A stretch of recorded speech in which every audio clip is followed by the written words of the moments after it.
Casi nos alegramos de que disfrutéis más del encuentro primero. Ahora intentaremos convenceros de que ha merecido la pena venir.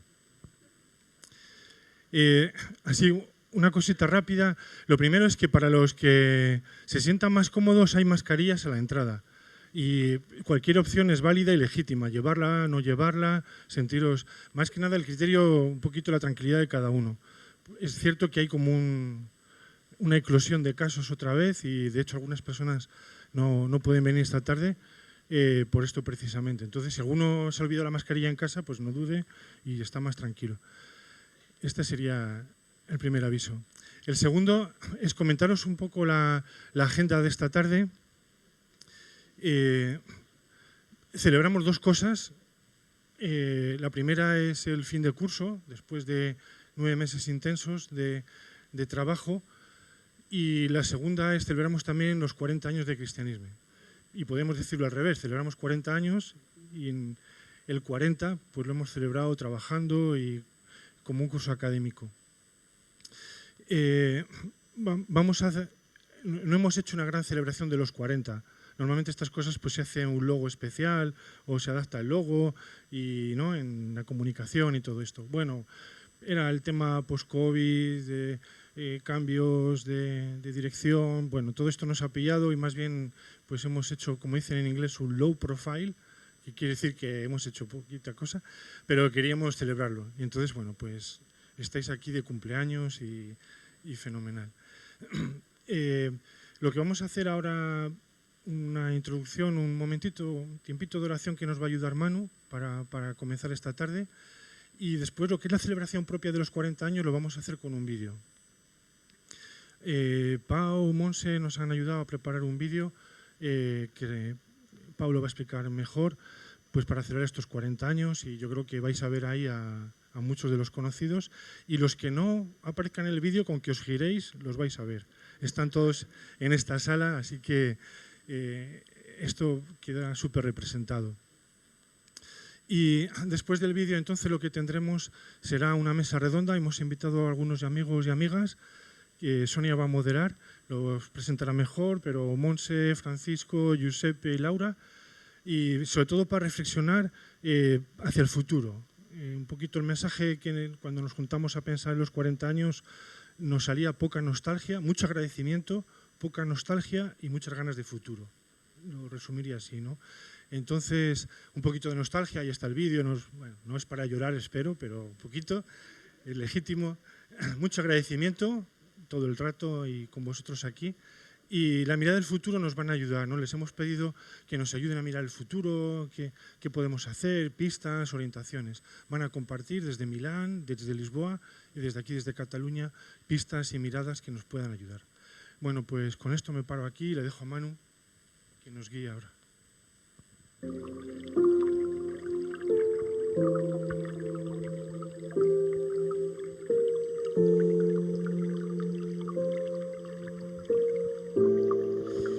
Bueno, com que han dit que algú no havia vingut pregat de casa, no? Doncs fem una petita pregària per començar aquest moment. Avui celebrem 40 anys d'aquesta casa i segurament el primer que hem de fer és agrair aquests anys, posar-nos davant del Pare i en silenci deixar que l'Esperit vingui a nosaltres per tal d'ajudar-nos a acollir el seu regne en el nostre món.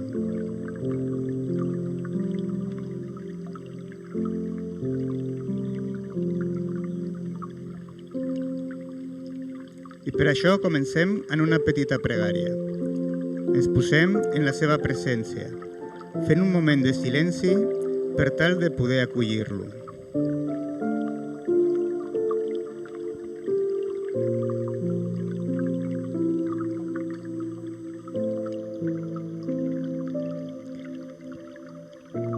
Pare Déu, avui, en el nostre aniversari, volem agrair-te la nostra història i el nostre recorregut.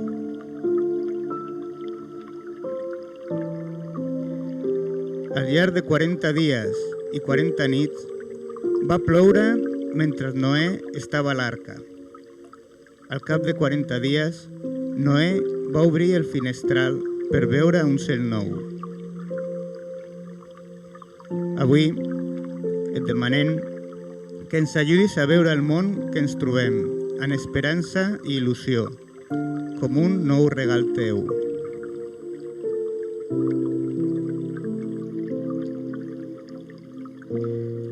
Abraham va intercedir per Sodoma, demanant a Déu que si hi hagués 40 bones persones, el Senyor perdonaria Sodoma.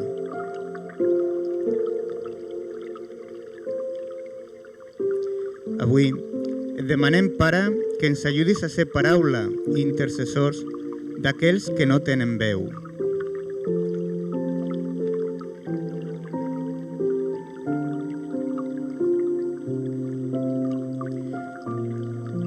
Isaac i Esaú tenien 40 anys quan es van casar. David i Salomó tenien 40 anys quan van començar a regnar. Avui, en el nostre 40 aniversari, et demanem que ens ajudes a esbrinar i recordar en qui hem de mantenir i enfortir el nostre compromís.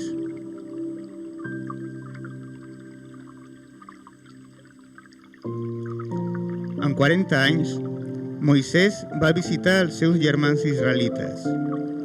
I quan Moisès portava 40 anys fora d'Egipte, se li va aparèixer un àngel en la flama d'una bardissa que cremava.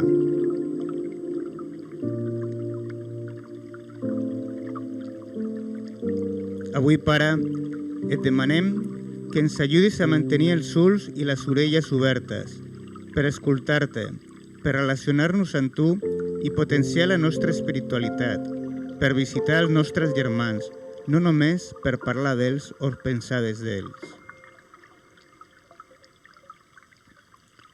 40 anys va estar el poble en el desert. Durant 40 anys van menjar manà.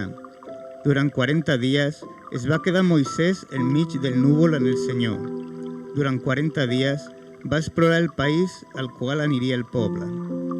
També Elias va caminar durant 40 dies i 40 nits a la muntanya del Senyor. Et donem gràcies perquè al llarg d'aquests anys no ens ha mancat res, com al poble en el desert. Et demanem, Pare, que ens ajudes a continuar el camí amb tu, explorant, alimentant-nos dels teus regals, en la teva presència. Acompanya'ns avui i sempre, Senyor.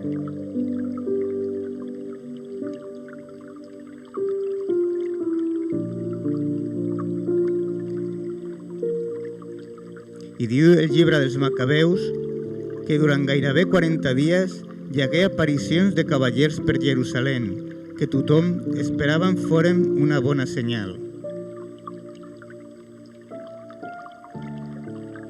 Demanem, Pare, ser bona senyal per a aquells que esperen una paraula de justícia en el nostre món.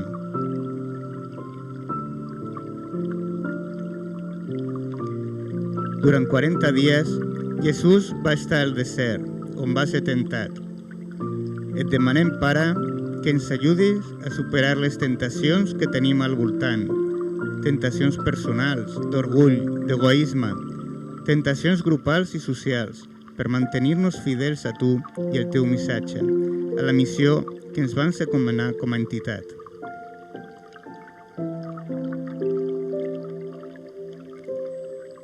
Jesús es va aparèixer als seus deixebles durant 40 dies després de la passió. Et demanem, Pare, que ens ajudis a veure't en el nostre món, a reconèixer les teves petjades i el teu lloc, per tenir més clar el camí a seguir, els llocs a habitar i des dels quals treballar.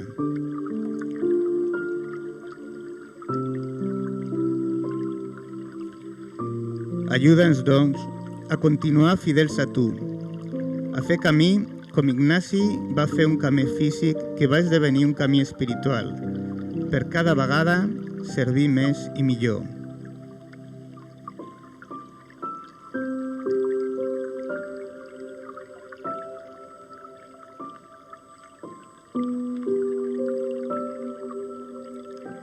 I si us sembla, podem acabar junts en la pregària que ens va regalar Jesús. Pare nostre,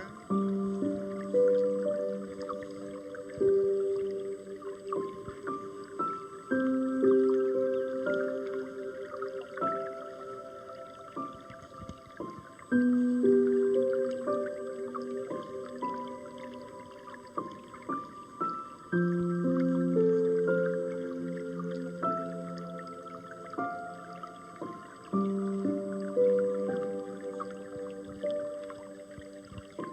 moltes gràcies i continuem.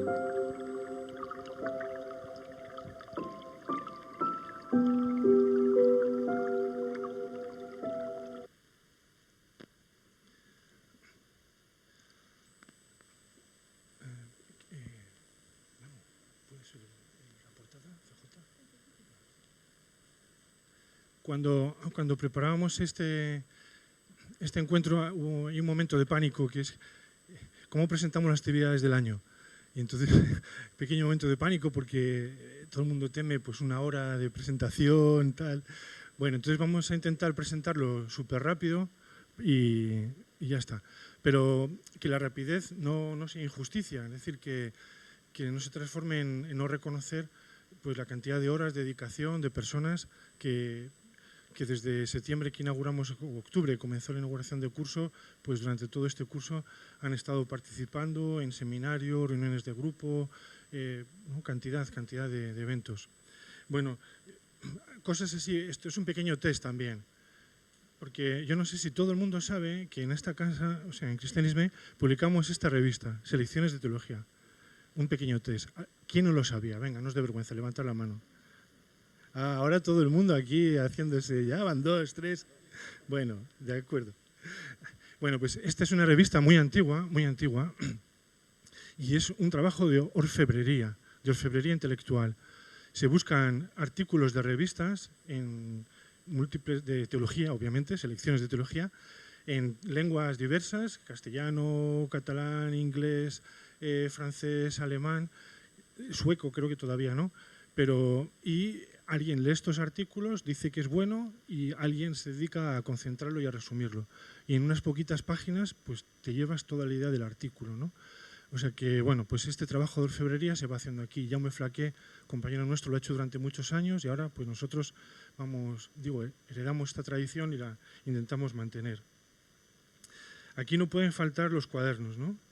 En esta casa es como nuestro santo y seña. Bueno, pues este curso, empezamos con la verdad secuestrada. Yo llego en septiembre y es el primer cuaderno de este año.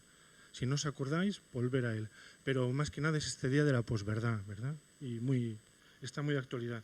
Después, Pemaria, compañero nuestro, tantos meses de encierro con el COVID, pues le dio para pensar, ¿no? Y nos saca un cuaderno, pues cómo comprender a Dios hoy, ¿no? Y este reto de enfrentarse ante el misterio de Dios en tiempos de pandemia y de lo que conlleva, ¿no? De crisis de dudas, de búsquedas, inquietudes. Joan Carrera, que no ha podido venir, hay síntomas compatibles con COVID, pero parece que no es COVID, o sea, estamos ahí expectantes. Todo el tema del buen vivir, los comunes, ¿verdad? Pues también, otro tema con David Murillo de SADE, un tema de mucha actualidad.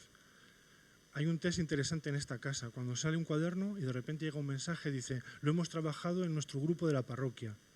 Dices, esto ha ido por buen camino, ¿no? Y este llegó muy rápido ya, un mensaje de estos. Y después Faust, ¿no? Yo no sé qué número es este de la colección, o sea, de los cuadernos. No sé si Santi se acordará cuántos cuadernos tiene Faust. Bueno, este es el libro de la sabiduría, ¿no? Y, bueno, pues un tratadito sobre los pobres en el libro de la sabiduría. Yo creo que, bueno, pues este reencuentro con la escritura. Eides, pues también, aquí está Pau y Rambla y todo el equipo de Eides. El primero sobre ejercicios en la vida ordinaria, con Jaume Casanovas, Alicia Guidonet y David Guindulain, sobre preparar y disponer el ánima. El segundo es sobre aplicación de sentidos. Y tengo que decir que este cuaderno, ¿verdad? Porque a veces no un cuaderno, pues este cuaderno lo hemos utilizado nosotros esta Semana Santa en una Pascua con 60 personas, familias y tal, que era en una granja, y lo que hicimos fue una aplicación de sentido siguiendo el cuaderno.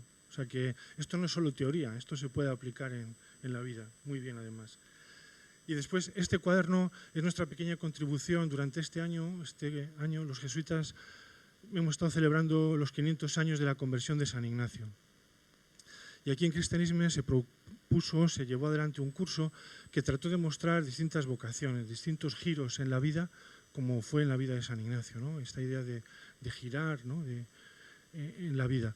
Y entonces se ha convertido en un cuaderno. Laura ha hecho un trabajo muy bueno, ¿no? De recopilar los testimonios de los que participaron en el curso, de la herida al corazón del mundo.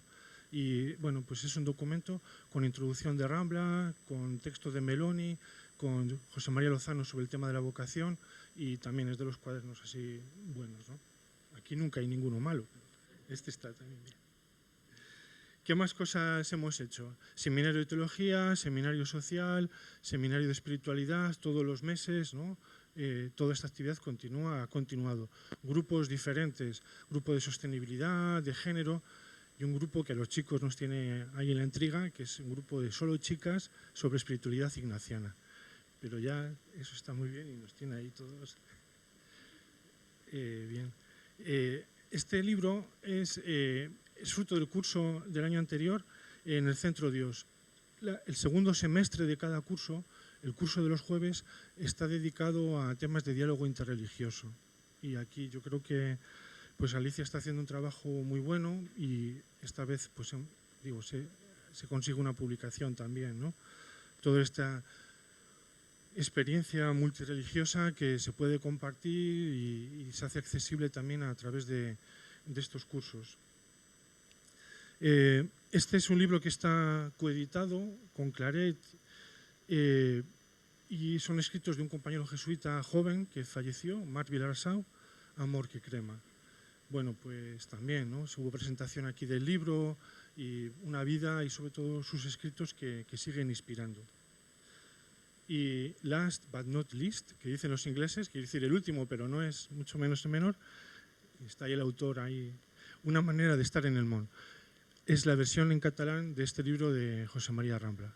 Y bueno, pues también estamos muy contentos de esta edición y esperamos también darle así un poco de publicidad y esto a la vuelta del verano más intensamente.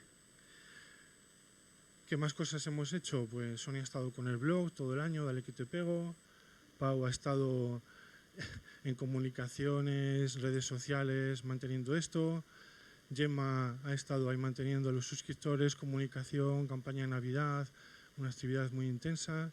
Pilar ha hecho todo el trabajo de formateo de textos. Nuestros voluntarios, además de peregrinar a Manresa, que fuimos todos juntos, pues siguen colaborando y ayudándonos a sacar esto adelante. Y Santi va llevando nuestro esto. Elvira controla los cursos y este acto también, o sea que estamos en tus manos. Hace lo que puede como todos aquí. Bueno, pues una vida intensa en un año, pues multiplícalo por 40, ¿no? O sea que yo creo que sale mucho agradecimiento, mucha actividad, mucha creatividad, mucha iniciativa. ¿Cómo miramos a los 40 años? Bueno, pues podríamos hacer una apuesta en común. Yo personalmente los vivo con responsabilidad, pero también con mucha paz. Quiero decir que creo que lo que recibimos de la herencia es sobre todo pues, capacidad de creatividad, de probar cosas, de intentarlo, y creo que este es el ánimo, ¿no? Me parece que estamos en ello. Yo creo que, no sé si he citado a Santi muy deprisa, pero lo tengo que citar más despacio porque él se sabe esconder bien, pero bueno, está ahí, ¿no? Y Santi, siempre, ¿verdad? Ahí está. Muy bien. ¿Qué quiero decir con esto? Que uno podría mirar los 40 como una carga y decir, vaya, pues aquí hay como un ojo que te mira, ¿no? De 40 años, de que no te muevas, de que repite, de que sigue, tal. No lo vivo así, creo que nadie lo vivimos aquí así, ¿no? Lo vivimos como pues una sombra que nos acompaña, como un oasis que nos ayuda, de vez en cuando un recordatorio de hacia dónde queremos ir y bueno, como una fuente de inspiración, ¿no? O sea que en este sentido creo que es una memoria que da mucha libertad, ¿no? Y también un pelín de responsabilidad, pues ser capaces de continuar esta obra. Entonces, Pau nos presenta el vídeo que, si queréis, esta es la tarta, ¿no? de los 40 años y es lo que compartimos.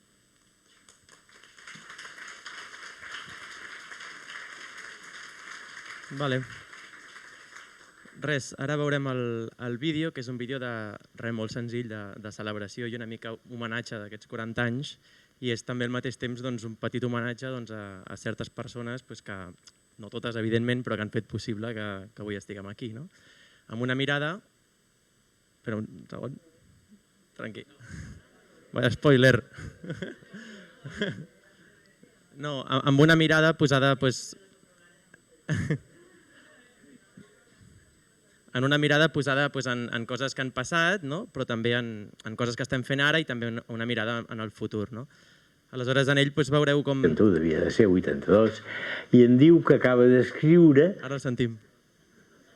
No, dic això, que en el vídeo veureu 5 o 6 fites de la història del centre, com per exemple, no sé, perquè en aquell moment es va decidir seguir publicant en paper i no només passar-se a digital, tot i que també ha estat una aposta, o per exemple la celebració de les jornades Fer Justícia, que se celebren cada 2 anys, o per exemple el grup de lectura. Aleshores, esperem que us agradi, el vídeo estarà disponible públicament i per tant el podreu mirar les vegades que vulgueu. Gràcies.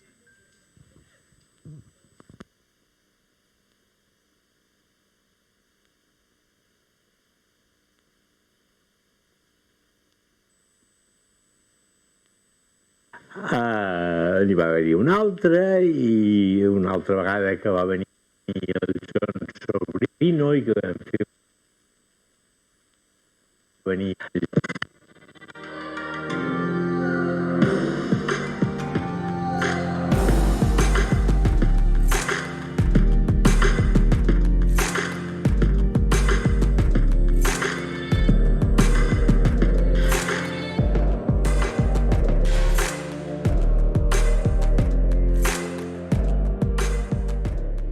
Doncs un dia em trobo en el Víctor Codina, imagina't, en aquells anys, l'any 80, 81, 81, devia de ser 82, i em diu que acaba d'escriure unes pàgines de Lluís Espinal.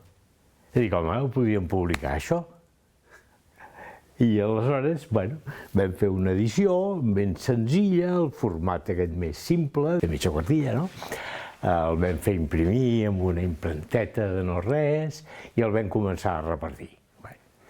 De fet, el Josep Sugranyes, el que va estar al començament del començament, un any i pico, que jo vaig substituir, ja havia fet un quadern de l'Eduardo Rojo, el sindicalisme a la dècada dels 70 o dels 60. I va dir, mira, doncs continuem la col·lecció. I clar, repartida als amics, no? N'hi va haver-hi una altra, i una altra vegada que va venir el Joan Sobrino i que vam fer unes conferències, el que aleshores era Fòrum Vergés, unes 500 persones o 400, doncs dir, home, la xerrada del Joan Sobrino i del Carlos Bravo. Vam continuar així, fent quaderns pels amics i repartint-los gratuïtament. Un en concret, és que tot això ho parlem en el Consell som el García Nieto, el González Faus i jo mateix, no? Ho parlem i, sí, tal, no? Clar, fins ara era tot en català. Aleshores el Nepo ens porta un quadern, bueno, molt únic, l'atur, treball, el futur, el vam publicar i en vam tirar 8.000 exemplars, impensable. Càritas Espanya ens en va comprar una bona part i el va repartir a totes les Càritas d'Espanya com a material de treball, i així ens vam anar continuant. Repetint-ho a la gent coneguda, clar, arriba un moment que agafem i els posem amb un de base 3 d'aquella època, amb un programa, no? Els tenim. En aquella època el correu és baratíssim, cada trimés ens costa una pesseta, imagina't el que és una pesseta. Jo mateix tinc gent voluntària que m'ajuda, els en sobra, jo a vegades amb la moto els porto a correus i així ens anem continuant. Clar, anem veient que això va creixent, que això té una certa envergadura, comencem a enviar-ho a gent ja molt buscada, a gent creadors d'opinió.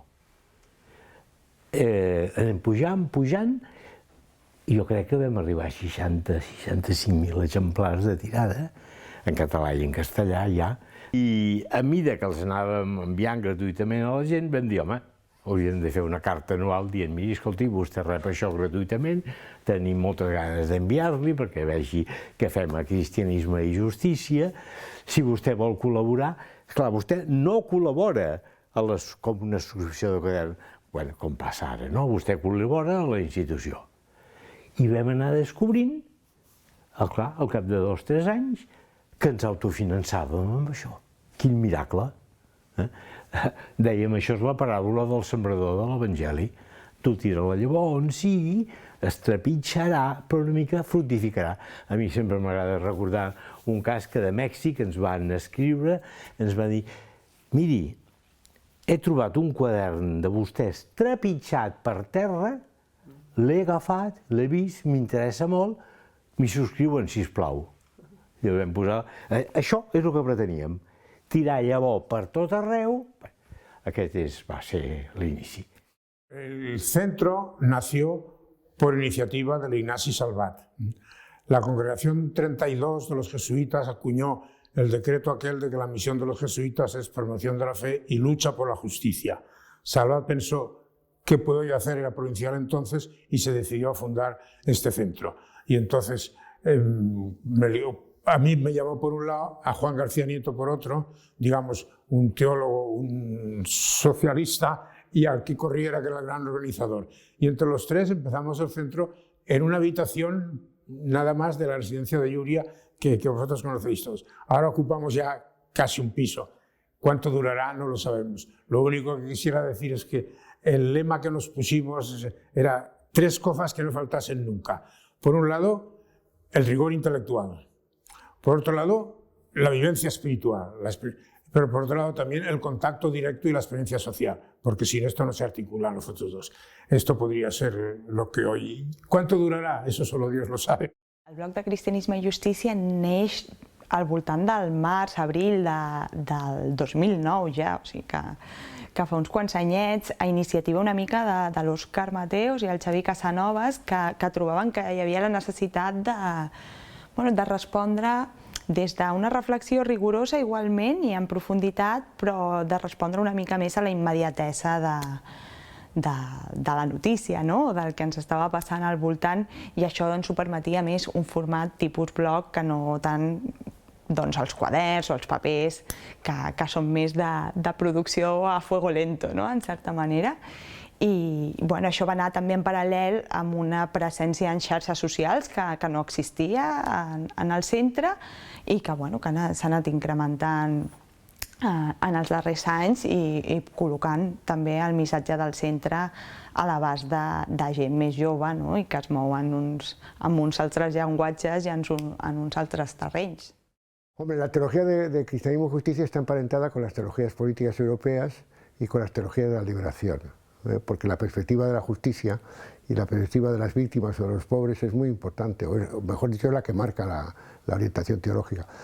Podemos decir que es una teología propia porque lo que a mí se me pidió cuando escribí el libro de Arrodillada, una teología indignada y arrodillada al servicio de la fe y la justicia, lo que se me pidió es que hiciera una síntesis de los cuadernos teológicos que había publicado Cristianismo y Justicia, Y eso es lo que hice. Luego, pues como faltaba algún retal, pues metí alguno de mi cosecha. Pero como soy de la casa, pues me lo han aceptado, Pero eso es lo que hice. Pero lo que hice es sintetizar, pues ordenar de otra manera los cuadernos y sintetizarlos, hacer una síntesis, porque además era una petición que tenía, una obsesión que tenía entonces, una buena obsesión que tenía el que era director de Cristianismo y Justicia, que era Kiko Riera, Y él decía que había que hacer una síntesis para que eso sirviera como de un noviciado para entrar en la mentalidad de Cristianismo y Justicia, y eso es lo que hice, Bé, l'esperitat ignasiana es troba present des del naixement de Cristianisme i Justícia, el 1981. Per això, en el llibre que va ser d'una forma programàtic, La justícia que arrolla la fe, ja té un capítol sobre l'espiritualitat. I, naturalment, l'espiritualitat que es conrea en aquest centre és l'espiritualitat d'inspiració ignasiana. Per tant, en aquest sentit, ja hi era des del començament. El que passa que l'any 1978, 3 anys abans de Cristianisme i Justícia, ja havia nascut un seminari sobre els exercicis, és a dir, preparar persones que poguessin donar exercicis, i això es va anar treballant molt. I a poc es va anar unint amb Cristianisme i Justícia, i aleshores es va desenvolupar l'espiritualitat ignasiana d'una forma més temàtica. Per tant, ja hi era vitalment l'espiritualitat i espiritualitat ignasiana, concretament, però aleshores es desenrotlla. I en aquest moment s'amplia no solament els exercicis, sinó l'àmbit més ample de l'espiritualitat, el discerniment, l'espiritualitat dels jesuïtes, una sèrie de temes que anaven al voltant de l'espiritualitat ignasiana. Però vam subratllar sempre que havia de ser com una cosa inspiradora, no tant que se'ns mengés lo temàtic ignasià, sinó que lo ignasià fos una inspiració molt més ampla. I per això es crea EIDES en aquest sentit, Escola Ignasiana d'Espiritualitat, no Escola d'Espiritualitat Ignasiana, sinó en aquest sentit. Per tant, dins de Cristianisme i Justícia, que hi ha dins l'àmbit teològic i és evidentment l'espiritualitat, es crea EIDES com un complement en el sentit de desenvolupar més temàticament tot el que fa referència a l'ignasià, que ens semblava que era important perquè portava molt, sobretot perquè és una espiritualitat que integra molt les dimensions humanes, socials, amb la interioritat. I en aquest sentit no solament era per ser el camp dels jesuïtes, sinó perquè realment encaixava molt en un centre que busca la lluita per la justícia, el canvi de la societat en la línia del regne de Déu. Doncs mira, l'any 2015 va ser el meu primer curs com a director en el centre, Cristianisme i Justícia, i una de les coses que ens n'adonàvem, clar, jo formo part d'alguna manera de la tercera generació de l'equip de Cristianisme i Justícia. Quan dic tercera generació em refereixo ja a aquesta generació fundadora, que va tenir molt clar que es tractava de crear un centre d'estudis per donar resposta al repte de posar en diàleg la fe i la justícia. Hi ha una segona generació, sobretot formada per jesuïtes també, que als anys 90 van actualitzar aquest debat amb el tema de la cultura. I clar, arribem a una tercera generació i ens n'adonem que cal rescatar el millor dels fundadors de la primera generació d'aquest diàleg fe justícia. Alhora, aquests debats que es van incorporar als anys 90 i que en alguns moments potser van generar algunes tensions, doncs veure com realment fer-los part, diguéssim, d'aquest debat, i alhora aportar tot el que en ple segle XXI, diguéssim, estava arribant, com a onades des de qüestions vinculades als moviments socials, a noves realitats de justícia que es van desplegant i sobre les quals hi ha molt de debat. I és en aquest context en el qual veiem molt clar que cal crear un espai on actualitzem el debat fer justícia. És a dir, on d'alguna manera intentem per una banda revisar la nostra història de pensament, per una altra banda actualitzar aquest debat fer justícia i per últim recrear-lo, és a dir, veure com avui en dia el podem fer viu, el podem realment fer una cosa que estigui viva i que tingui una paraula que dir en el món. I és per això que vam crear les jornades fer justícia com un espai, sobretot de trobada de l'equip, era un espai intern, no són unes jornades obertes, sinó que era un espai on han participat més de 100 persones a les 3 edicions que s'han pogut fer cada 2 anys i en les quals agafàvem grans temes. La primera jornada va ser justament, anem a preguntar-nos què vol dir això d'actualitzar el debat fer justícia avui i per tant van obrir-se diferents temes, diferents qüestions, va aparèixer molt, la qüestió de gènere, recordo, va aparèixer la qüestió de la postmodernitat i per tant el debat sobre Déu en la postmodernitat en aquelles primeres jornades. Les segones jornades van girar molt entorn a la qüestió del segle de la gran prova, recordo que va venir el Jorge Richman de convidat i per tant es va posar molt sobre la taula la qüestió de la sostenibilitat, tant en termes ecològics com en termes també econòmics. Ja feia un any o 2 anys de l'aparició de la Laudato Si del papa Francesc i per tant el tema estava com molt candent i molt bullint i en aquestes segones jornades es va tractar amb molta força.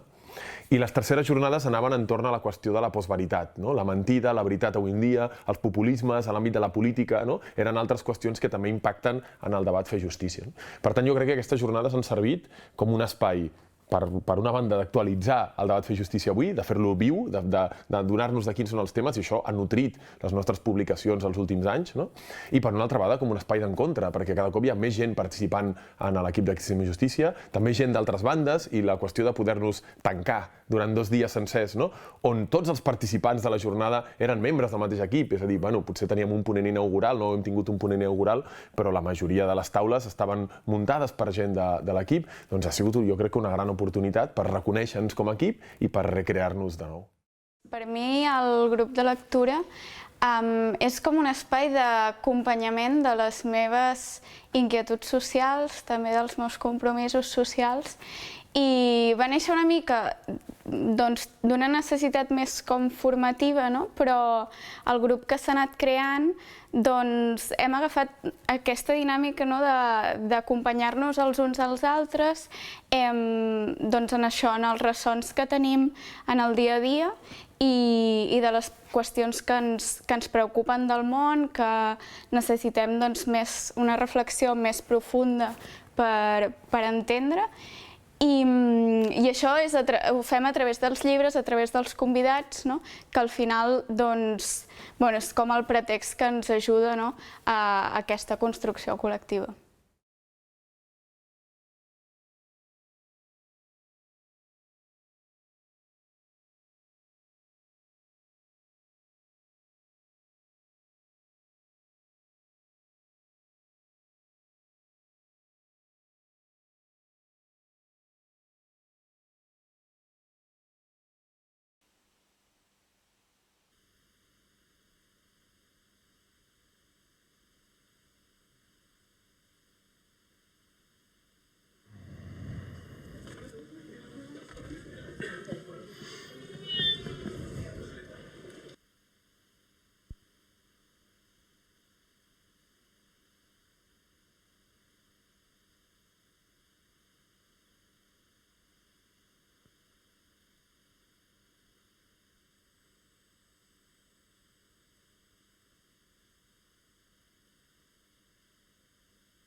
Tranquil·la.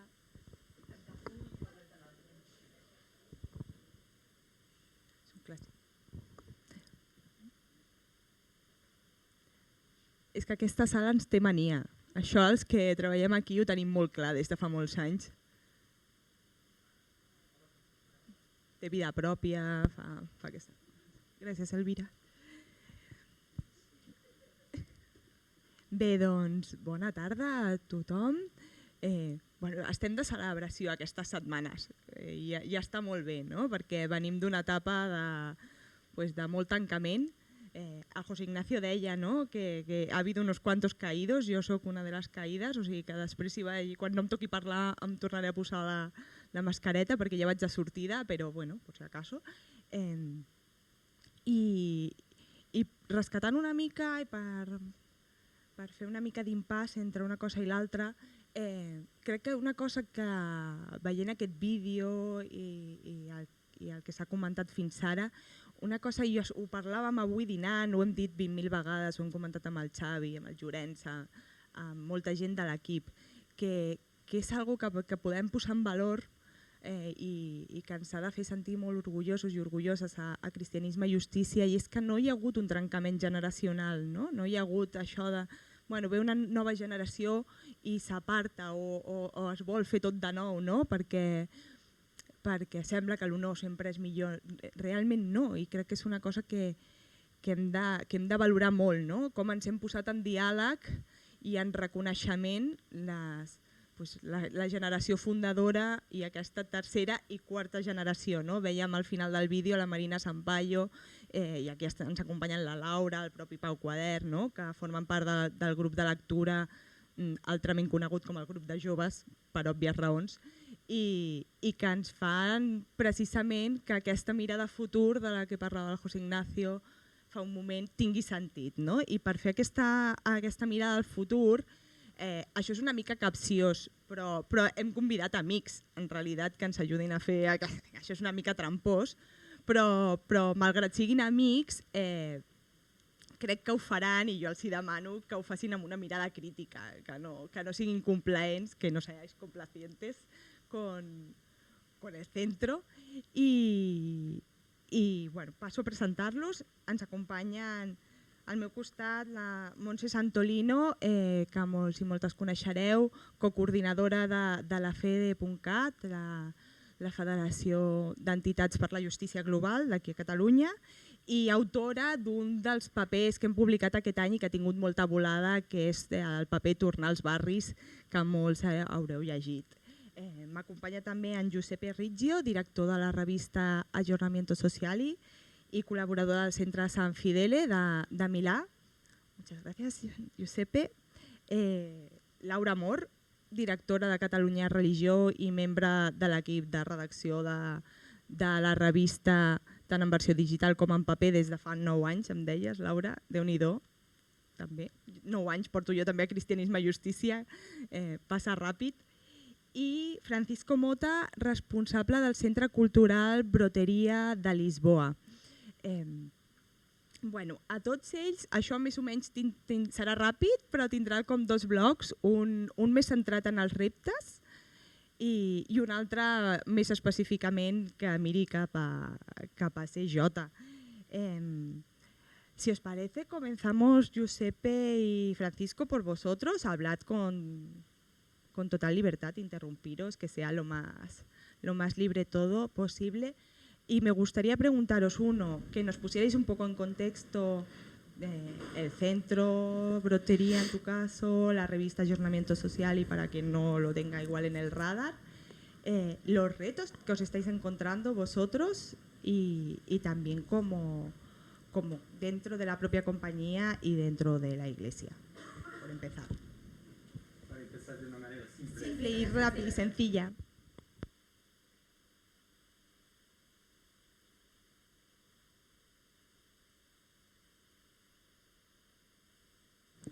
Gracias, Pau. Aggiornamenti Sociali es una revista y centro social que está en Milán, en el norte de Italia, y tenemos bastante años nosotros también, porque el Centro de Pesquisa Social nació en 1950. Entonces, tenemos una tradición bastante larga. Y voy a explicar algunas cosas para entender lo que hacemos, para ayudarnos a situarnos también en el contexto social y eclesial de Italia. Una primera cosa de historia. Entonces, Aggiornamenti Sociali nace después de la Segunda Guerra Mundial y nace en un lugar que es un lugar histórico para la presencia de los jesuitas en Milán, que es la iglesia de San Fedele. Esa iglesia, después de la supresión de la compañía, fue tomada para los curas y hasta todo eso hacia la Segunda Guerra Mundial. Lo que pasó en la Segunda Guerra Mundial, la iglesia se quedó intacta, pero toda la parte de la comunidad donde había la policía de Milán fue destruida para las bombas de los aviones americanos. El arzobispo del tiempo, que era un benedicto, cuando acabó la guerra se encontraba en una ciudad destruida y decidió de llamar de nuevo los jesuitas en ese lugar, en el centro de la ciudad, para llevar el diálogo con los intelectuales, los artistas, el mundo social. Entregó a los compañeros jesuitas de ese tiempo ruinas. Si ustedes buscan en Google San Fedele bombardamenti, ustedes pueden ver cómo no había nada. En unos años, ayudados por benefactores, construyeron de nuevo el edificio, construyeron una sala de 400 asientos para cinema, teatro, una galería de arte y también un centro social. La idea del San Fedele era y es de tener un lugar donde se puede dialogar con todas las culturas, con la cultura católica y las otras, y dialogar en todas las formas de pensamiento y de arte. Y entonces ese es un poco el reto que hemos recibido del arzobispo. Entonces es una misión de la iglesia local, el reto confirmado por la Compañía de Jesús. Y Aggiornamenti Sociali es justamente cómo hacer este trabajo de diálogo con el mundo de la sociedad, de la política y todo eso. Esta tradición nosotros la llevamos todavía. Me parece siempre muy bonito recordar que el primer número de la revista que salió tenía como primer artículo un artículo sobre la eutanasia, después un artículo sobre la cuestión de la política en Rusia, el cuadro social en Francia, Inglaterra y Bélgica, el plano de inversión del Estado italiano en el social, el tema de la laicidad, sí o no, y la educación. Miro ese primer número y me digo, bueno, las cuestiones son siempre las mismas. Los problemas son los mismos. La amplitud, la complejidad cambia. Pero los asuntos, para nosotros que queremos estar en este diálogo como cristianos, enfrente de la sociedad, los asuntos son siempre los mismos. Y la revista nació como una revista de jesuitas y laicos. Desde el comienzo, este trabajo también junto en la redacción de diálogo con los demás. Nosotros seguimos intentando hacer este trabajo con las fuerzas que tenemos. Ahora tenemos un equipo de 6 personas que trabajan empleadas en la revista, 3 jesuitas y 3 laicos, una mujer y 2 hombres. Y tenemos voluntarios que nos ayudan a reflexionar, nos ayudan a trabajar. 3 palabras para decir lo que hacemos me parecen importantes. La primera palabra es reflexionar. ¿No? Tenemos grupos de trabajo un poco como aquí en Cristianismo y Justicia para pensar lo que pasa, para ver qué estamos viviendo, para leer la realidad, para escuchar lo que la gente está viviendo. Entonces, reflexionar. El segundo es formación. ¿Por qué no nos gusta decir que somos una revista que hace información? Es una revista que sale una vez cada mes. No hacemos información. Hacemos un trabajo de formación, de intentar de entregar claves para leer la realidad a las personas que son suscriptoras o que buscan los artículos en la página web o son followers en las redes sociales. Entregar maneras de leer este mundo tan complejo. Y la tercera palabra es acompañar. Acompañamos personas como individuales, claro, pero acompañamos también grupos.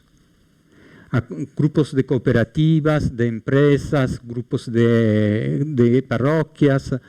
Ese es un reto importante para nosotros. Ayudar a los demás cuando viven procesos de transición a hacer ese camino. No lo hacemos en lugar de ellos, lo hacemos para ayudarlos.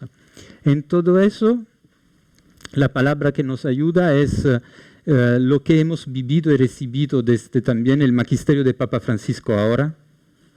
Es el reto de la Laudato Si, de entender que la complejidad de este mundo nos pide de cruzar las miradas, cruzar las disciplinas, cruzar también la sabiduría. Hay una tradición cristiana, pero hay otros aportes y tenemos que escuchar todo eso y hacerlo sin olvidar el lugar donde estamos. Con lugar entiendo el lugar de tradición y de raíz ignaciana, porque lo que podemos hacer de valioso para los demás es si tenemos esta raíz viva. Eso me parece para situarnos en ese momento. La primera cosa es desear feliz cumple a Cristianismo y Justicia, 40 años, bueno, yo no haber nacido. La segunda es agradecer, y lo hago de todo mi corazón, agradecer la inspiración que Cristianismo y Justicia ha sido para Broteria en los últimos años. Voy a hablar un poquito de nuestra historia, pero abrimos ese centro cultural en 2020. En la altura en que lo estaban preparando, Yo no conocía a Xavi, escribí a Xavi, pregunté si podíamos venir acá, vine con 2 jesuitas más de mi comunidad en un coche para venir a Madrid, a Valladolid, hasta Barcelona, porque queríamos ver, no era suficiente hablar por teléfono, aún no había Zoom, ¿no? No era suficiente hablar por teléfono, queríamos venir a ver lo que hacían acá, porque teníamos una admiración muy grande por toda la manera de tratar la realidad social, de llevar a serio la importancia y la profundidad espiritual y también el compromiso social. Eso que González Faust hablaba en su presentación. Y así que, bueno, feliz cumple, pero muy agradecido por todo el ejemplo, todo lo que hemos aprendido con vosotros, que es tan importante para Broteria. Broteria nació como una revista de ciencia natural en 1902. Entonces, ese año celebramos nuestro 120º cumple. No está mal. Y a lo largo del siglo XX, lentamente, se fue construyendo una serie científica y una serie cultural. En los años 90 la serie científica murió, se mantiene la serie cultural, social, de la cual somos herederos directos. Y ahí nació nuestra historia, en 1902, como una revista. En 2020 decidimos, después de muchos años de trabajo, abrir un centro cultural en el centro de la ciudad de Lisboa, en el corazón de la ciudad. Y con el centro cultural hemos traído la revista con toda su historia, pero añadimos 3 cosas más. Añadimos una biblioteca, la biblioteca de la Casa de Escritores de los Jesuitas en Portugal, una biblioteca histórica con 160.000 volúmenes, algunos de ellos muy importantes para la historia de la compañía, espiritualidad, filosofía. Bueno. Entonces la revista, la biblioteca. Abrimos una galería de arte para exposiciones temporarias y empezamos todo un trabajo de programación cultural, de eventos, actividades. Bueno, hoy día tenemos más o menos 4.000 visitantes al mes, lo que va a implicar más o menos 50.000 al final del año, 8 exposiciones temporarias al año, más o menos 120 eventos de conferencia, curso, lanzamiento de libros, seminario, por ahí. Un equipo que está creciendo, tenemos 6 personas con sueldo a tiempo entero, pero después 7 voluntarios, entre los cuales 6 jesuitas. Y una cantidad de gente que trabaja en la seguridad, en la limpieza, con la librería, con el café. Nosotros somos jesuitas, entonces que no estamos en una casa, estamos en un palacio. Eso siempre lo cargamos con nosotros. Hay un peso demasiado grande que no queremos cargar, pero que nos persigue, ¿no? Entonces es un palacio del siglo XIX, muy bonito, pero que es muy claro para nosotros que no queremos que sea algo histórico. Y por eso decimos que nuestra misión es buscar que nuestra tradición de la fe cristiana se pueda encontrar con las culturas urbanas contemporáneas, con las inquietaciones de las culturas urbanas contemporáneas. Empezamos hace 2 años y medio, ¿no? Abrimos puertas en enero de 2020, óptima altura para empezar un proyecto cultural, ¿no? La cerramos después en marzo, pero siempre estuvimos trabajando online y bueno, hubo 2 confinamientos generales en Portugal los últimos años, pero seguimos los últimos 2 años y medio empezando ese trabajo con un centro cultural que nació de una revista, pero que se alargó a un conjunto de otras cosas más. Una palabrita para terminar esa primera parte. Hablábamos después de la comida con José Ignacio, Giuseppe, sobre lo que distingue un lugar como Broteria. Y eso lo pienso mucho y hablo siempre que puedo. Tenemos un centro cultural que tiene una revista, una biblioteca, una galería, programación cultural. Eso tenemos en la ciudad en montones, ¿no? Hay galerías infinitas, hay bibliotecas sin fin, bueno. Yo creo que a nosotros lo que nos distingue es el modo de hacer las cosas. Como Arrupe decía, nuestro modo de proceder, cuando hablaba a los jesuitas. Hay algo que nos distingue en la hospitalidad que ponemos en práctica, ¿no? Son 4.000 personas al mes que pueden venir y no sabemos quién son, cómo piensan, de dónde vienen, ¿no?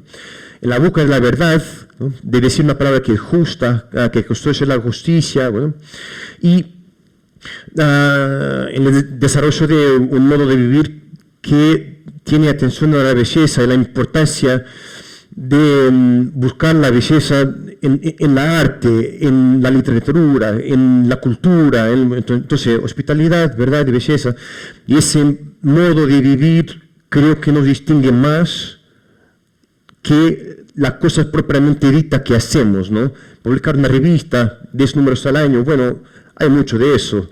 Tener una galería con 8 exposiciones, hay mucho de eso. Bueno, entonces, el modo. Y eso lo admiramos acá en Cristianismo y Justicia, aprendemos con vosotros también y vos agradecemos.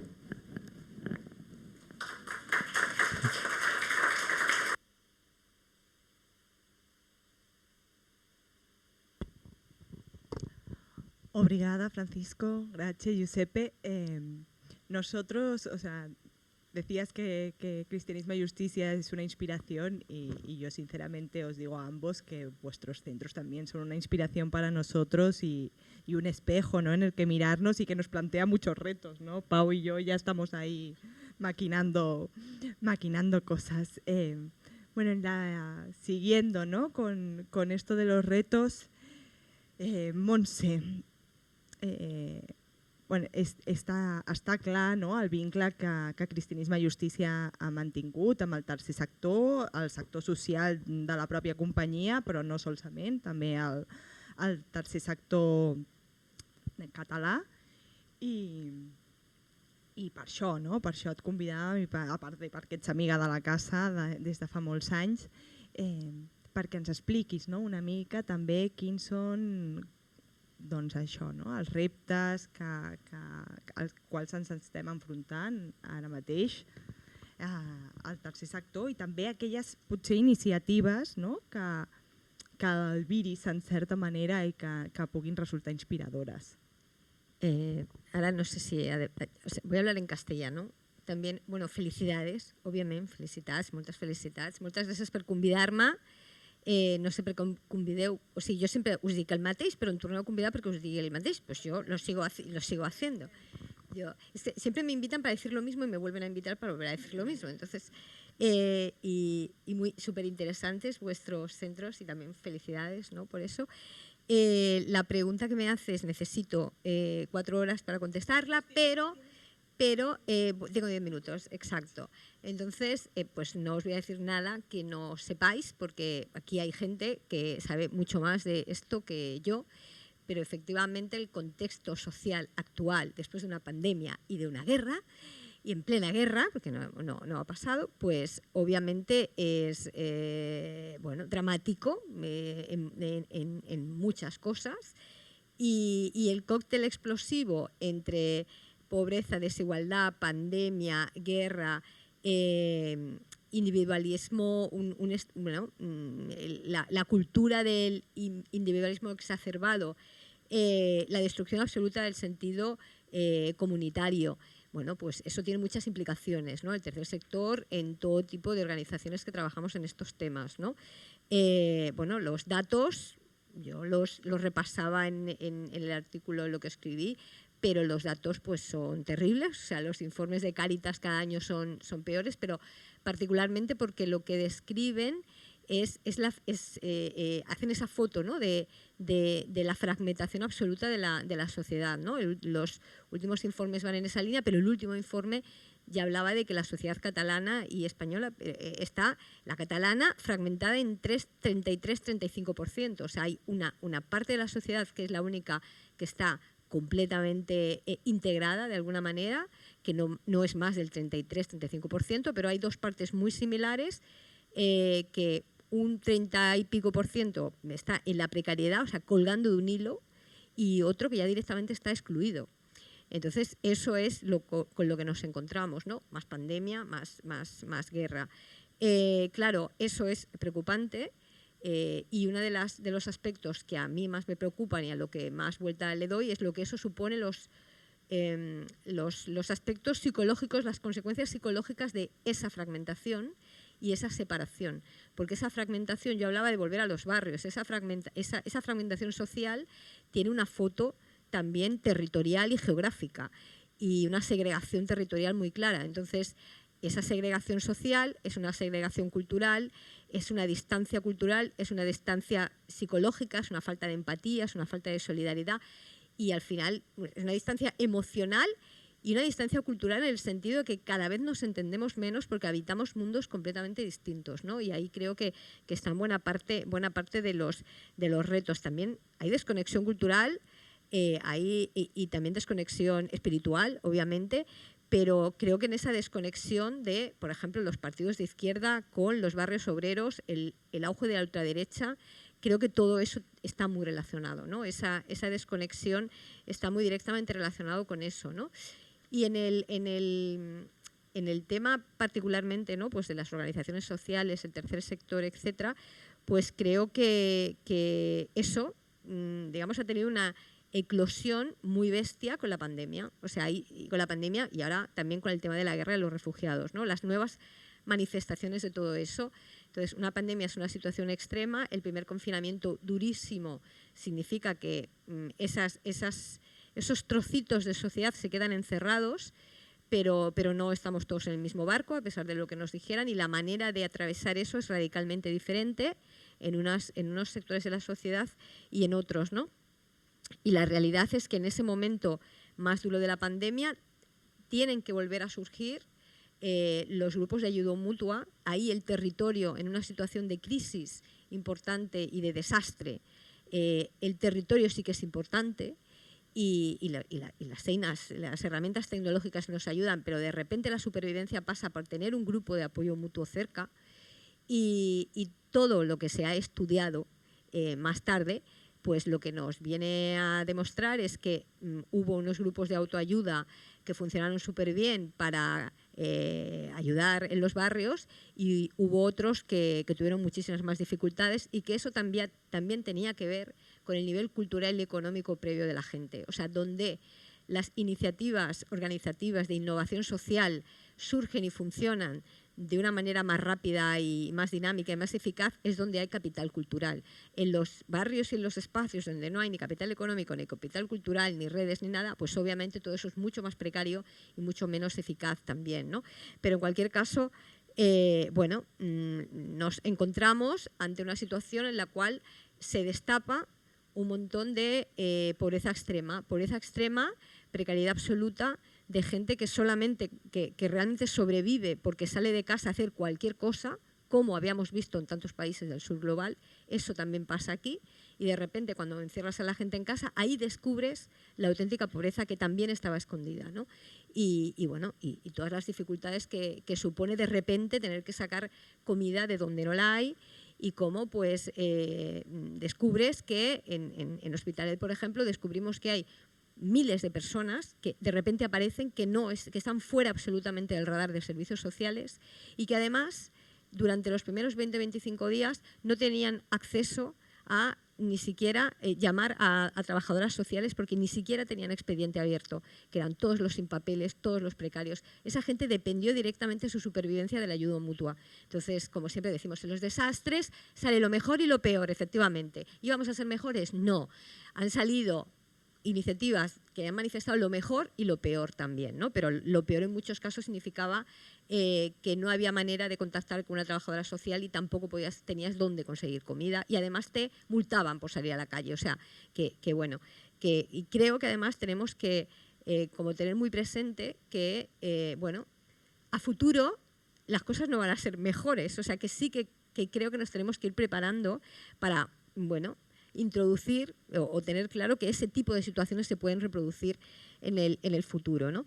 Eso por lo que se refiere a la pandemia. Ya previamente se habían producido hechos que eran como preocupantes, que eran, por ejemplo, creo que también durante la pandemia se ha puesto mucho de manifiesto que ni las organizaciones ni las administraciones ya nos ha superado determinado nivel de pobreza, y desde luego que nuestros mecanismos para afrontar eso se han quedado anticuados y que no son suficientes. O sea, ya previamente a la pandemia había habido casos de usuarios y organizaciones, movimientos sociales que atacaban oficinas de servicios sociales porque consideran que no están haciendo su trabajo, que no llegan. Entonces, bueno, ahí también hay una serie de limitaciones que tenemos que han puesto muy en evidencia la pandemia y que tenemos que pensar cómo cambiamos, ¿no?, la mirada sobre eso. Pero obviamente si perdemos la empatía con el vecino y la gente que está más cerca, ¿cómo no la vamos a perder con la gente del sur global? O sea, todo ese interés, todo ese internacionalismo también está absolutamente de capa caída y todo el mundo pues absolutamente cerrado en sus propios mundos, ¿no? Entonces, ahora con la guerra de Ucrania hemos visto cosas muy surrealistas, ¿vale?, de todo tipo, pero bueno, escenas realmente distópicas en las cuales cuando se abren esos pasillos y la gente empieza a salir por Polonia, al otro lado de la frontera, a las colas de gente que va entrando, a un lado tiene chiringuitos de empresas y huevos Kinder a mogollón dándole a los niños, llenándole los manos de cosas, de marcas que están allí colaborando, y al otro lado hay todo tipo de gurús, religiones, gente cantando, abriendo ahí los brazos. Entonces es como, Dios, o sea, esto era la primera acogida, por ejemplo, que tenía mucha gente cuando cruzaba la frontera, ¿no? Eso por un lado, y por otro lado, estas neorreligiones superconservadoras, bueno, todo ese mundo, ¿no? Pero por otro lado tenemos a un montón de gente catalana y española que coge el coche y se va a buscar refugiados.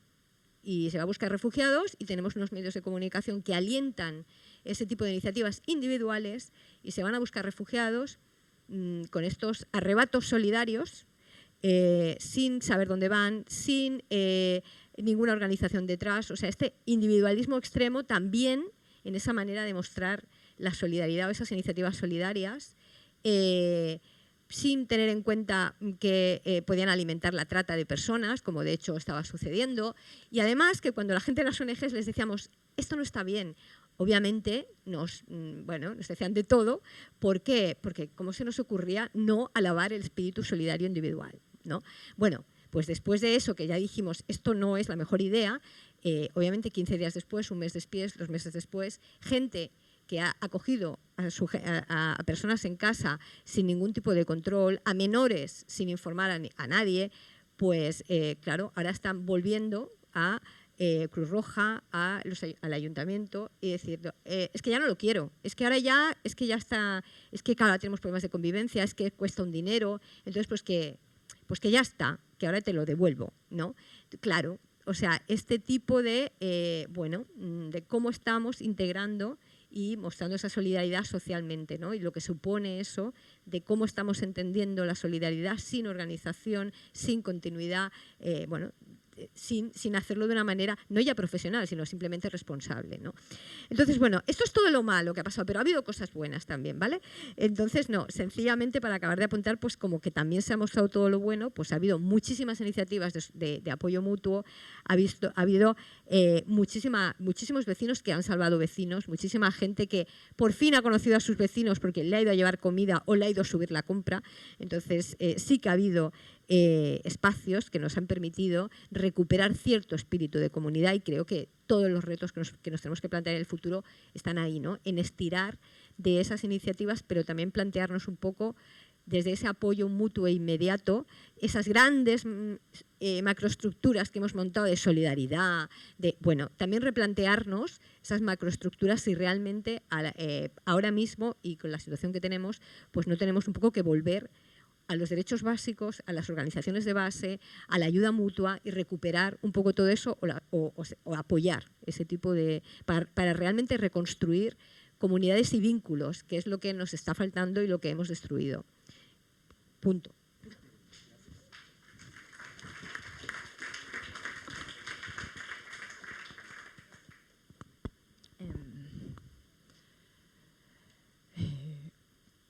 Qué panorama, sí, qué panorama. Sí, después de després retomaré des d'ahir.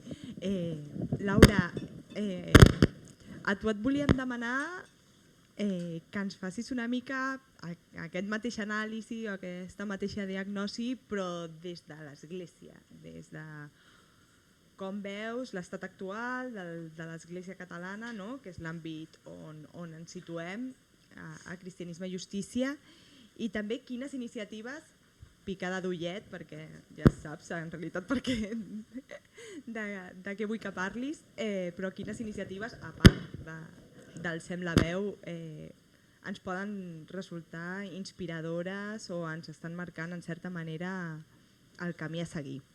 Molt bé, som-hi. D'inici em sortiria una mica discurs... Ui, perdona, ara? Sí. D'inici em sortiria una mica discurs tipus Montse. Anem a... Ui, això no ho porto bé, A veure, si s'aguanta aquí dalt, molt millor, oi? Sembla que sí. A veure. Ara? Intentaré no bellugar-me molt. Que d'inici deia que em sortiria, o potser si em relaxés, em sortiria de seguida una mica de plany a l'hora de descriure com està l'Església catalana. Potser seria el més còmode i on m'hi podria abonar i potser moltes de les coses que digui les podríeu subscriure, però em sembla que és molt més interessant rascar una mica més i veure altres coses més enllà del que no funciona, tot i que intentaré assenyalar-ho perquè entenc que estic en una casa on el discurs crític és important. Tenim una església de postpandèmia, també, que ha viscut un sotrac amb aquesta situació que s'ha vist superada, que ha castigat l'estat d'ànim també de les comunitats, tot i que ha aflorat, evidentment, xarxa de suport, molts vincles, i una mica el que s'ha vist és que ha funcionat, la resposta ha funcionat allà on hi havia un treball previ i on ja hi havia una manera de funcionar. Ara sembla amb el sínode que s'hagi inventat la sopa d'all, però que l'Església parteix d'una trobada, d'una assemblea, d'un caminar junts, hauria de ser una cosa comuna i universal, però no sempre és així.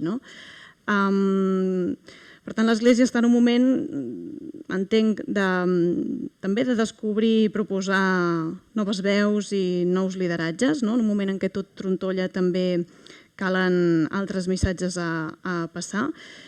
Volia entretenir-me, una pinzellada ràpida, fer-vos una foto del que és potser església més institucional, diocesana, penso també en els bisbes, la Conferència Episcopal Tarraconense, per tant tot el que és l'àmbit de Catalunya, en un moment que hi ha canvis, ha mort el bisbe de Girona, han tingut el cas Novell, a Barcelona també va morir el bisbe Badell, s'espera un nou bisbe auxiliar, a Urgell també sembla que hagi d'haver-hi canvis, és a dir, hi ha un moment de trànsit i sí que el que anem observant, lamentablement, i això sí que ho reconec, és que a vegades, tot i ser un col·legi episcopal, hi ha poca col·legialitat. És a dir, no sempre hi ha una gran comunicació entre les diòcesis, tot i que hi ha iniciatives compartides i algunes de molt maques.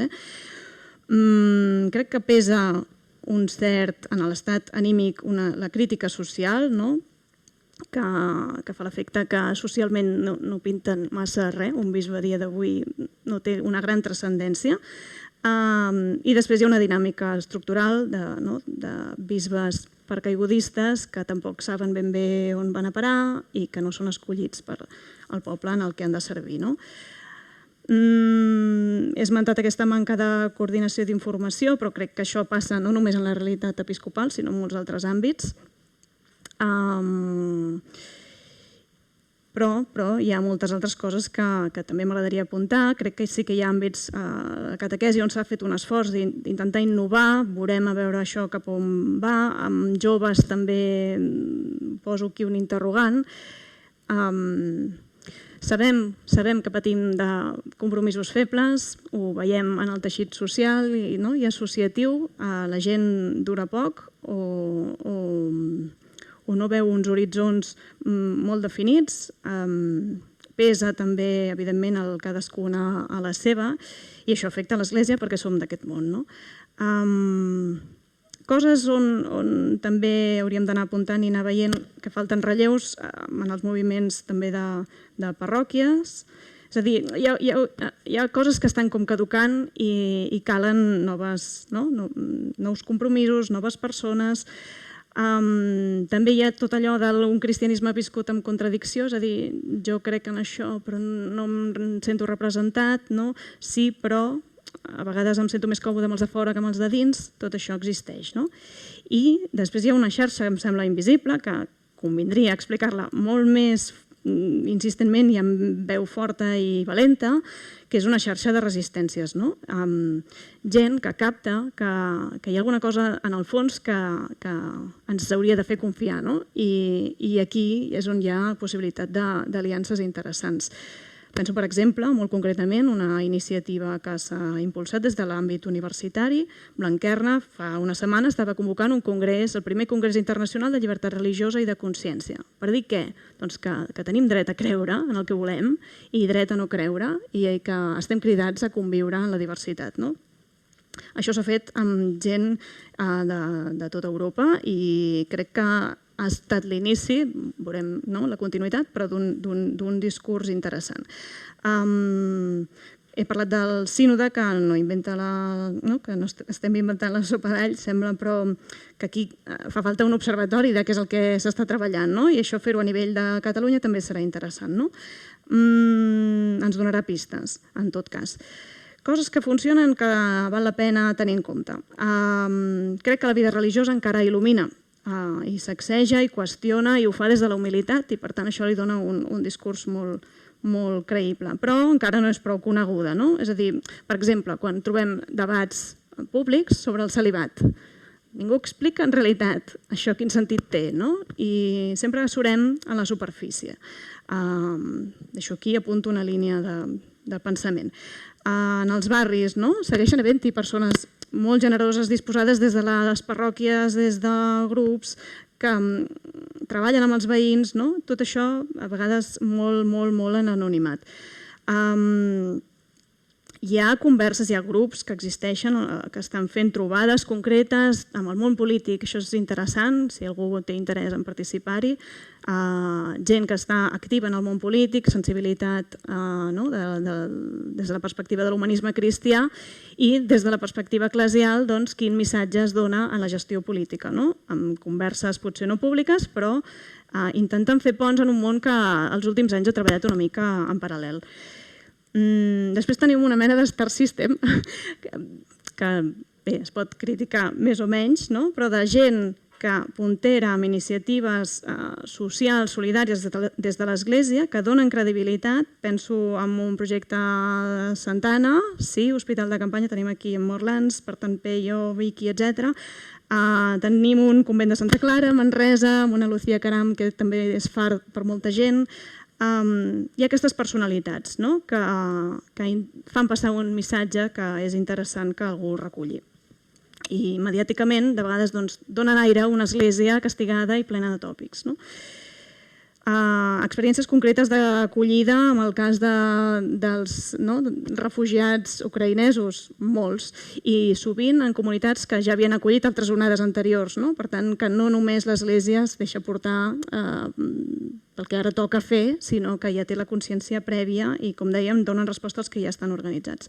Després, des d'una dimensió més espiritual, hi ha gent que busca i hi ha gent que troba. Hi ha gent que, jo dic, els buscadors i els pregadors, és a dir, no deixem de banda, i em sembla molt interessant, tot el que són les comunitats monàstiques i que estan donant resposta a gent que necessita una acollida. Jo crec que té un valor molt gran que hi hagi aquests fars i de la mateixa manera que és interessant, i aquí sí que potser els contaríem amb els dits de la mà, però els testimonis de vida eremítica que hi ha a casa nostra, gent que prega per nosaltres, i això té un sentit i és interessant de conèixer també.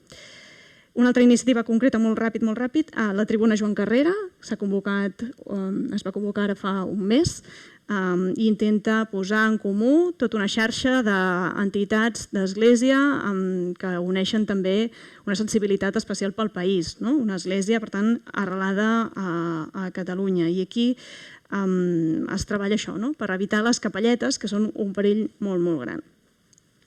I evidentment, Sònia, no me n'oblido, crec que aquí hi ha un tema molt important que no podem menys tenir, que és tota la dinàmica, mobilització de les dones creients, el Sem la veu, que jo crec que han aconseguit passar un missatge, tot i que encara fa falta molt de recorregut, seguir sensibilitzant, aconseguir la consciència de les mateixes comunitats i transformar i prendre algunes decisions concretes.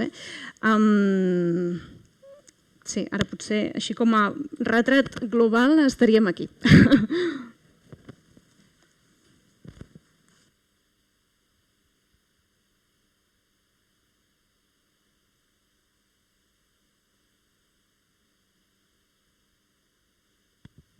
Ara, no?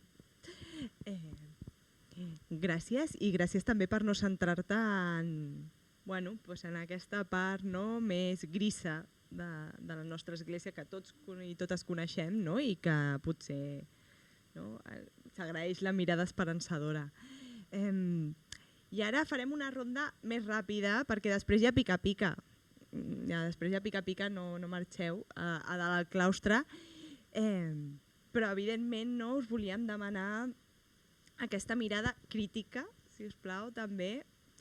La crítica pot ser constructiva i bona i positiva, però aquesta mirada crítica cap al nostre centre, hacia nuestro centro. Que tú, Montse, hablabas de recuperar el sentido de comunidad, de esta noción deturpada, de la solidaridad que puede tener también que ver con esta ruptura espiritual. Y yo os pregunto, y esta pregunta es para los cuatro, ¿en qué puede colaborar Cristianismo y Justicia en la construcción o recuperación de utopías, por recuperar un término que estaba muy presente en ese libro del que hablaba Josep María Rambla, de la justícia que brolla de la fe, o qué podemos ayudar a construir respecto a la justicia global, por tomar el término que se está utilizando desde las ONGs, a qué debemos atender, dónde debemos poner, dónde creéis que quizás no estamos prestando la debida atención. Ahí también fácil, pero os pediría brevedad en esto. Giuseppe.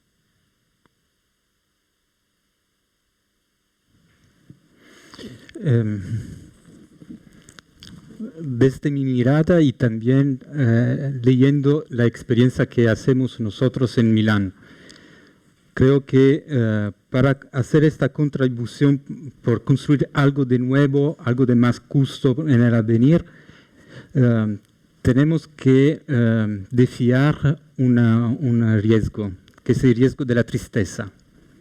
Y lo tomo desde el episodio bíblico del Evangelio de Lucas, donde los dos discípulos quedan en Jerusalén después de la muerte de Jesús porque piensan que todo se acabó y se van. Esa tristeza es un peligro. Es el peligro de pensar que todo acabó, que tenemos que regresar a la tradición, Emmaus, la memoria de la victoria del pasado, y de no buscar soluciones para el avenir y no buscarlas juntos con los demás. Allá yo pienso que hay algo que tenemos que, justamente porque somos realidades donde la fe nos anima, hay un punto importante.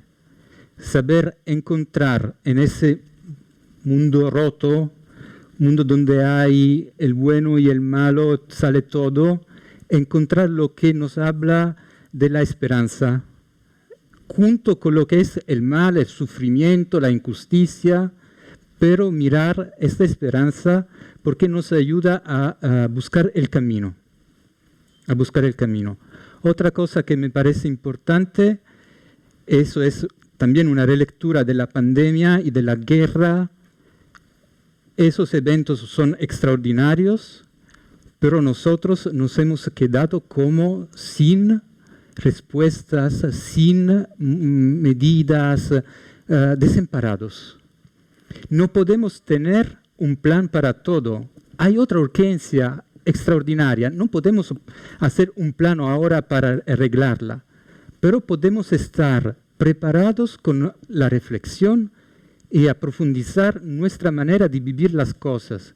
Me parece que nos faltó, a menudo en Italia, esta capacidad de decir, frente a algo de nuevo, hay el asusto, hay el miedo, hay la sorpresa, pero tengo también un patrimonio que me permite de reflexionar lo que es nuevo. Ese patrimonio un poco lo hemos perdido. Hemos dejado de hacer el trabajo de formación sobre lo que es fundamental, porque lo que es fundamental te prepara para todo. Y allá yo pienso que hay otra cosa importante que hacer, otra cosa que no tenemos que olvidar. Y termino con otra palabra, que es también una palabra de agradecimiento por el trabajo que se hace aquí, que es la colaboración. Muchas cosas que nosotros hemos dicho es individualismo, esta realidad muy concentrada sobre el individuo, sobre el grupito, sobre la realidad de un país. En Italia eso es muy fuerte, esta dimensión muy provincial. Nosotros tenemos un conocimiento pobre de lo que pasa en los otros países. Lo que hacemos como centro es intentar de abrir ventanas sobre las realidades de otros países, porque es como leer una parábola. Miro una historia de otros, que no es mi historia, y me reconozco, y así puedo comprender mejor lo que estamos viviendo. Hablamos de lo que pasa con los escándalos en el Reino Unido sobre el gobierno Johnson, para hablar de cómo algunos políticos en Italia actúan. Es más difícil hablar de tu historia directamente, pero así es más simple. Y en ese sentido, la colaboración con los centros europeos para nosotros es vital, porque nos permite de compartir miradas, informaciones, de compartir experiencias, de compartir competencias. Entonces, en ese sentido, colaboración me parece algo que tenemos que desarrollar. Y también para construir una casa, que es una casa donde cada uno tiene su historia, su tradición, su experiencia, pero es la casa común. Y si no sabemos juntar esos, no podemos ir adelante. Ya está.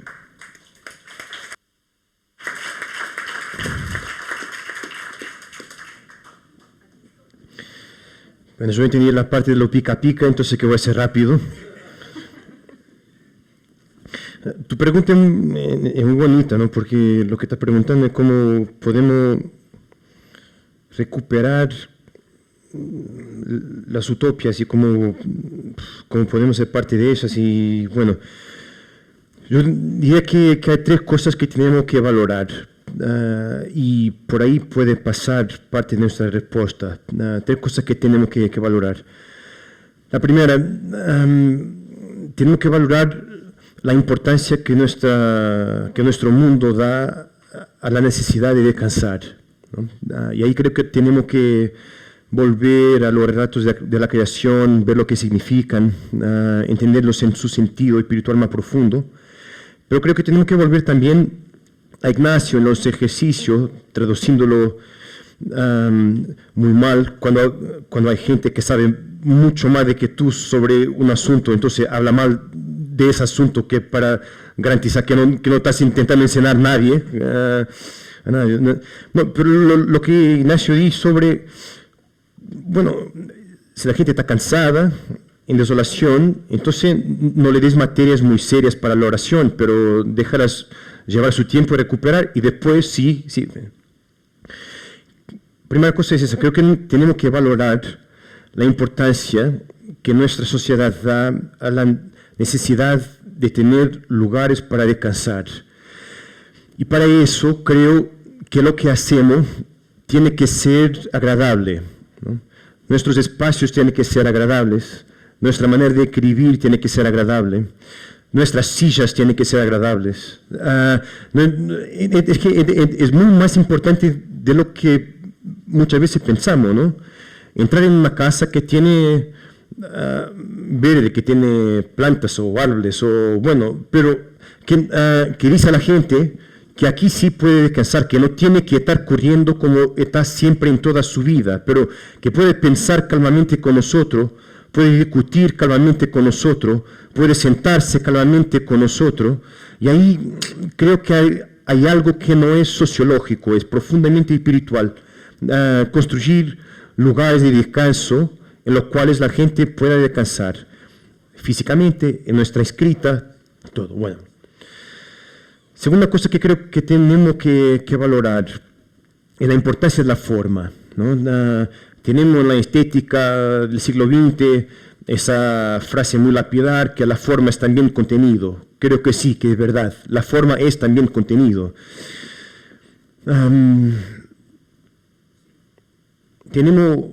Vivimos en un mundo que gasta cantidad de plata para tener websites que son buenos, para tener Instagrams que son buenos, para tener, bueno, si queremos captar la atención de la gente, tenemos que ofrecer algo que en su forma sea bueno, sea adecuado, ¿no? Nuestra revista tiene que ser agradable, bonita de pegar, ¿no? Hay algo ahí que tiene que ver con la forma adecuada.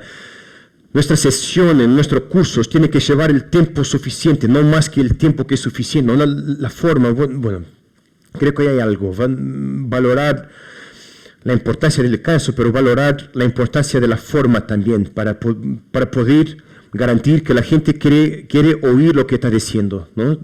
Si tu forma no es buena, entonces la gente ni siquiera va a escucharte, porque va a escuchar la próxima cosa que está más bien preparada.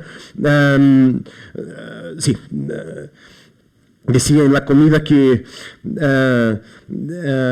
si ves que una persona normal por día hace scroll down de 2 kilómetros, con su dedo, 2 kilómetros andando abajo, ¿no? Bueno, solo vas a parar en las cosas que tienen una forma que es buena. No interesa si tu contenido es bueno, si tu forma no es. Entonces, bueno, los dos para la iglesia, utópicamente, tienen que estar juntos. La tercera cosa para valorar, ¿no? La importancia del descanso, la importancia de la forma. Esa no lo sé sintetizar tan bien, pero tenemos que valorar la importancia de confiar en la bondad de la totalidad de la creación, ¿no? En la iglesia no hay dentro y fuera, ¿no? La tentación de los últimos años ha sido mirar a los de dentro, cerrar la puerta y desarrollar un discurso que es para los que están acá porque los otros no nos entienden. Creo que es una tentación sencilla. Entiendo de dónde viene, ¿no? Estamos intentando decir que los otros no nos entienden, nosotros vamos a seguir con nuestra vida, pero no sean un obstáculo para nosotros.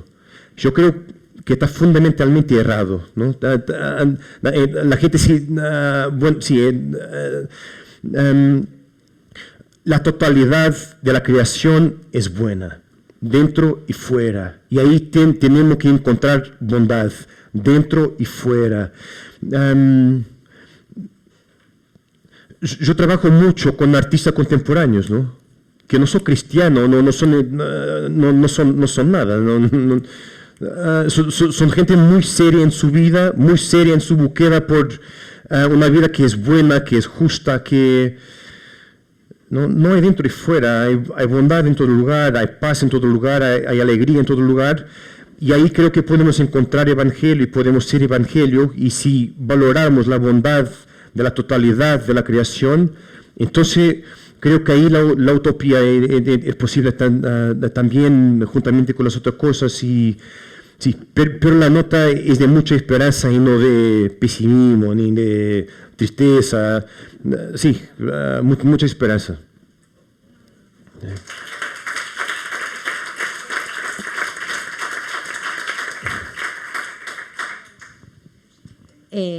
Yo compro todo esto y más.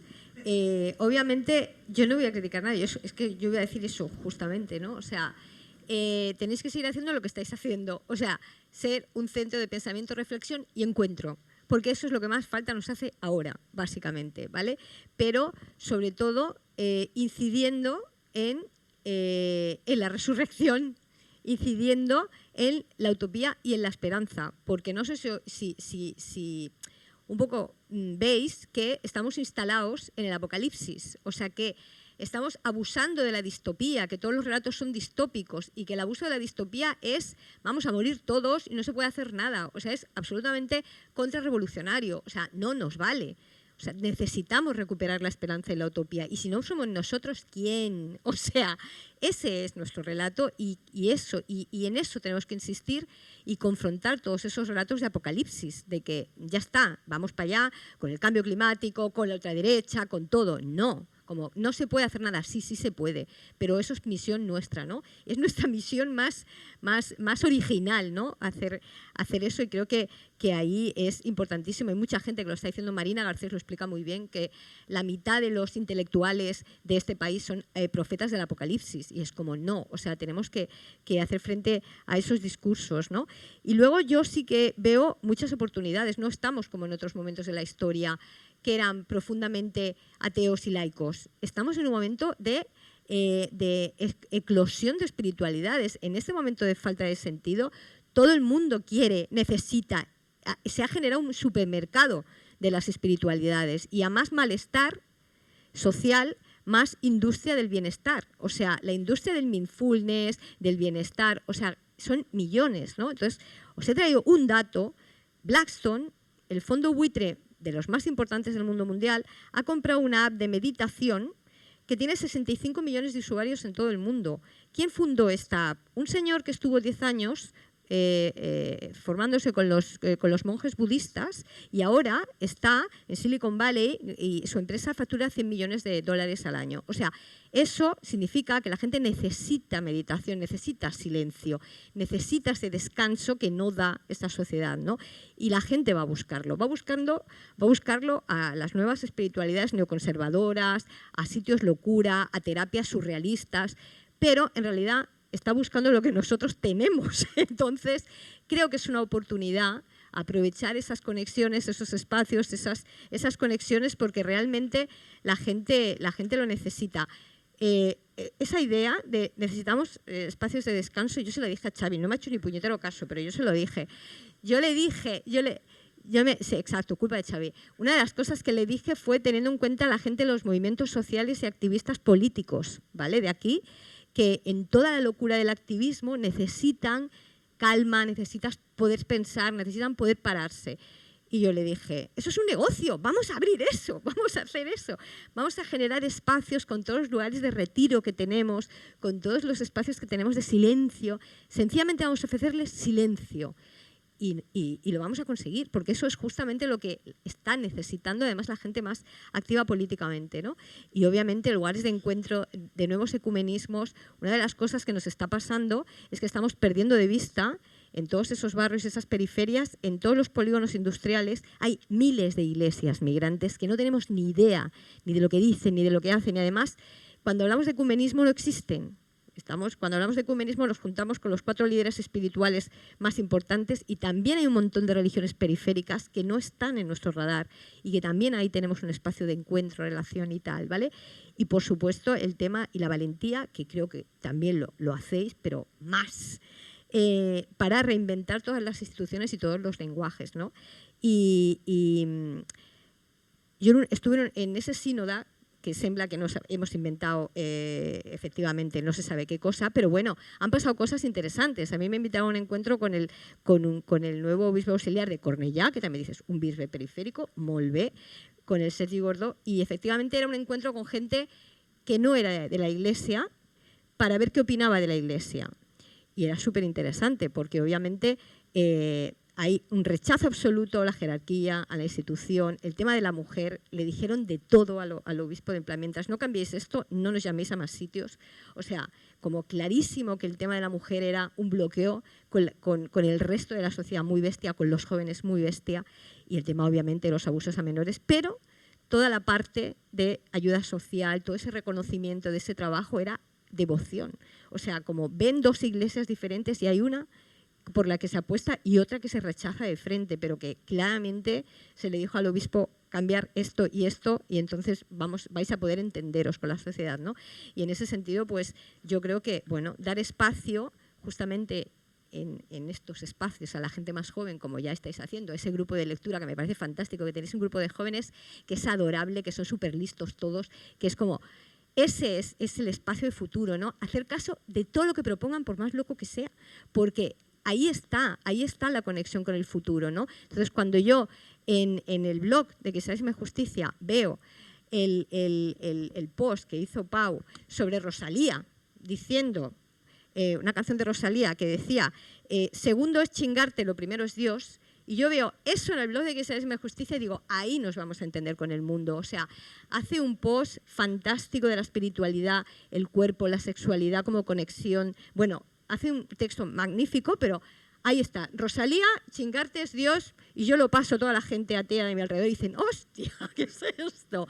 Digo, ahí estamos, ¿no? O sea, atreverse, ¿no?, a profundizar en según qué cosas, pero hablando el lenguaje también de la juventud, de la sociedad, de las culturas urbanas, ¿no? Un poco que tú decías, creo que también hay una vía clarísima, ¿no? O sea, que hay muchas cosas buenas, decís muchas cosas súper bien. O sea,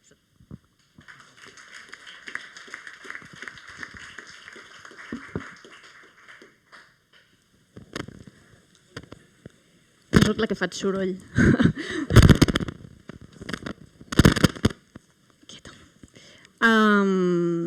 Alguns subratllats de coses que heu dit i que em semblen bàsiques. No? En aquest context de dispersió i d'aïllament, doncs que sigueu orientació, que doneu una paraula, que indiqueu un camí possible, no? Que el feu visible, tangible, concret, i alhora que ajudeu també a eixamplar horitzons, perquè anem tot el sant dia amb el mòbil, amb aquest scroll infinit, però aquest pam de realitat no ens ajuda a veure més enllà, no? I més enllà i més aprofundidament i més endins, no? Per tant, suggerir aquest pensament reposat que és imprescindible, no? I que no vulgueu córrer, no? Que, com que ja ho fem la resta, que anem tot el dia amunt i avall, a vosaltres, no? Recorrem a vosaltres per aquest pensament reposat que arriba a processos que nosaltres potser no estaríem capacitats, no? En un context accelerat. Per tant, assentar aquestes bases, no? En base al pensament, l'espiritualitat, l'acció social. Seguiu fent això, no? I que ha d'orientar aquests activismes i aquests pensaments i lideratges que també dèiem que fan falta i que s'han de renovar. Per tant, s'ha de dotar aquí d'una base, s'ha de formar la gent. No?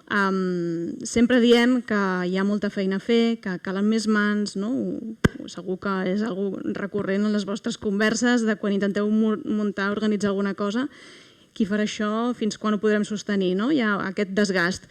Penso també, per exemple, en el cas dels seminaris, que estan formant els futurs capellans, que a vegades arriben vocacions, no saps ben bé com han anat a parar allà, sovint sense aquesta dinàmica de treball en equip, i penso, no us oblideu tampoc dels capellans diocesans, doneu també formació perquè crec que necessiten una mica d'oxigen i de la vostra orientació.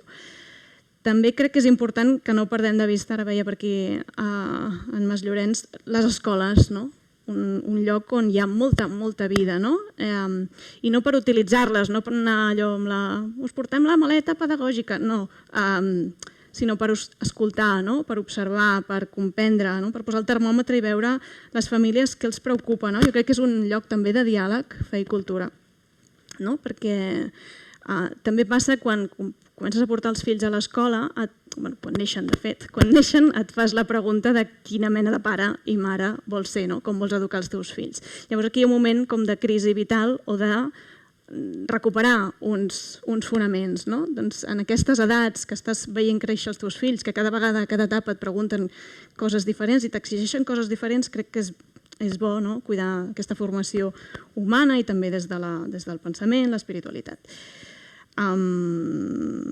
No us posaré més deures, però no ha sortit abans, m'ho he descuidat, però crec que era important també tot el tema dels abusos.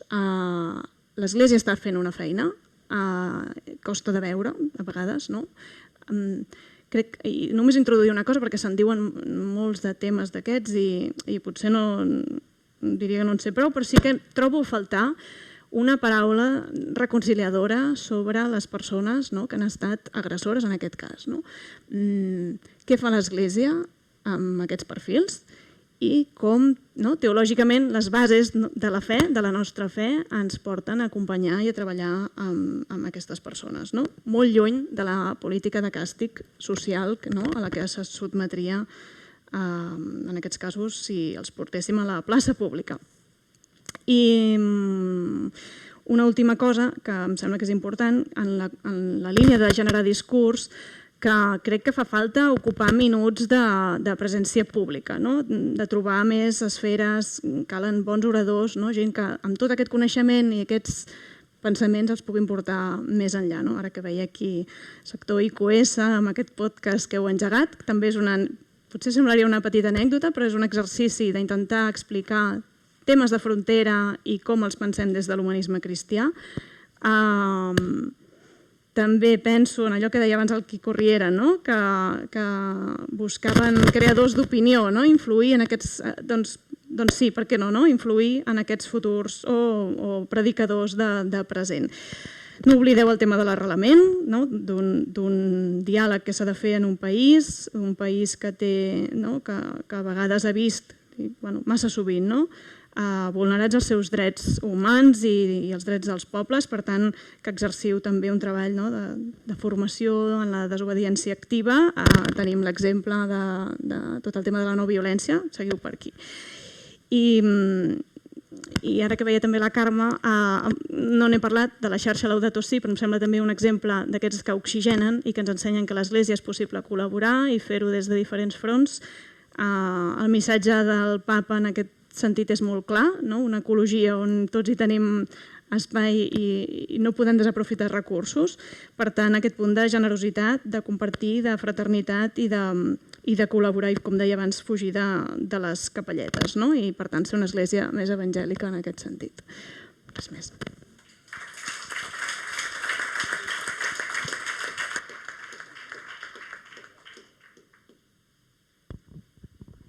Pues Francisco, Laura, Giuseppe, Monse, muchísimas gracias. Yo he tomado nota para que esto no caiga en saco roto. Y sí, pasamos al pica pica. Subimos por las escaleras o por el ascensor y seguimos celebrando.